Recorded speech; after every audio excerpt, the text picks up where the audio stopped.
இப்போ நம்ம பார்க்க வேண்டிய மாடு ஒரு கிரு கிராஸ்னால் தலையத்து கிடையாதுலாம்.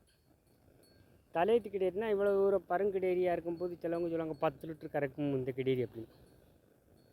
இந்த கிடேரி 5 லிட்டரு தான் கறக்கும். ஏமுன்னா தலையத்து இந்த கிருங்கும்போது இது 5 லிட்டர் தான் கறக்கும்.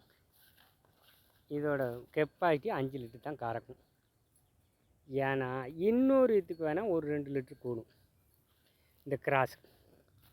இது கிரில் காது நல்ல நீளம் மண்டை அந்த கிருக்கு உண்டான அமைப்பு அப்பவும் கிரில் கிராஜ் தான். ஒரிஜினல் கிருன்னா அந்த சிமிழ் இருக்கும், அதான் ஒரிஜினல் கிரு. இது கிரில் கிராஸ். கிரும் ஜிந்தும் கலந்தது. சிந்தும் கிரும் கலரை போய்ட்டு அந்த மாடு இவ்வளோ உயரம் இருக்கும். இவ்வளோ உயரம் தூக்கு உயரம் ஒரு 5 அடி இருக்கும்.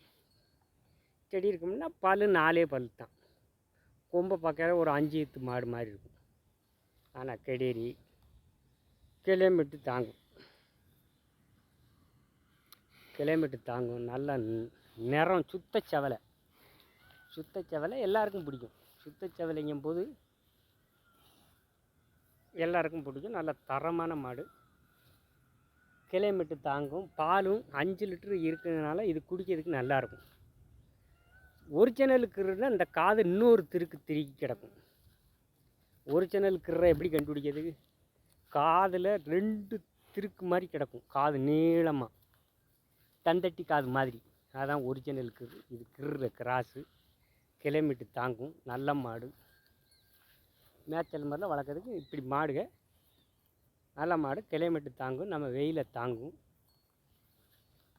நம்ம காட்டுக்கு எந்த காட்டுக்கும் சூட் ஆகும். கரைசல் திரைக்காகவும் செவல் திரைக்காகவும். கரைசல் மண்ணில் மேய்ஞ்ச மாடுக செவல் தரையில் அவ்வளோ தூரம் செட் ஆகாது.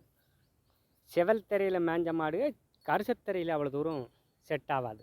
அது செட் ஆகணும்னா எப்படி ஒரு 3 மாதம் பிடிக்கும்.